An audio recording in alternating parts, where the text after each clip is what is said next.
MIT technology review Pakistan के news studio में खुशामदीद। मैं हूं आपका मेज़बान GM शाह। न्यूज़ राउंडअप का आगाज़ करते हैं। बुलेटिन के आगाज़ में आपको बताते हैं कि दुबई पुलिस ने पंजाब इंफॉर्मेशन टेक्नोलॉजी बोर्ड से नई टेक्नोलॉजी के लिए मदद तलब कर ली है। इस ज़िमन में दुबई पुलिस और स्मार्ट सिटी प्रोग्राम के सरबराह अब्दुल्ला खलीफा ने पंजाब इंफॉर्मेशन टेक्नोलॉजी बोर्ड के चेयरमैन डॉक्टर उमर सैफ से दुबई में होने वाली मुलाकात के दौरान बाज़ाब्ता दरखास्त की। मुलाकात में उन्होंने पंजाब इंफॉर्मेशन टेक्नोलॉजी बोर्ड की फनी महारत को खराज तहसीन पेश किया और इसे स्मार्ट दुबई प्रोग्राम के मुख्तलिफ शोबों के लिए काबिल तकलीद करार दिया है। और अब आपको बताते हैं कि जर्मन माहिरीन ने दुनिया की पहली हाइड्रोजन पावर्ड मुसाफिर ट्रेन तैयार की है।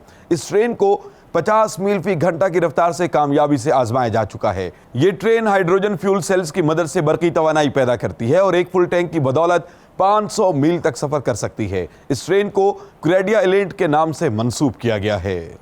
और अब बुलेटिन के आखिर में आपको बताते हैं कि अमेरिकी माहिरीन ने फायर फाइटिंग रोबोटिक टैंक तैयार किया है। ये टैंक 1 मिनट में पानी के 2500 गैलन्स इस्तेमाल करता है। इस टैंक को जहाज़ों की तैयारी में इस्तेमाल किए जाने वाले एल्यूमिनियम और लोहे से तैयार किया गया है। बताया जा रहा है कि इस टैंक को ख़ास तौर पर उन जगहों के लिए इस्तेमाल किया जाएगा जहां आम इंसान की रसाई मुश्किल है। इस टैंक को टर्माइट 3.0 के नाम से मंसूब किया गया है और इसकी कीमत 1 करोड़ रुपए के लगभग बताई जा रही है।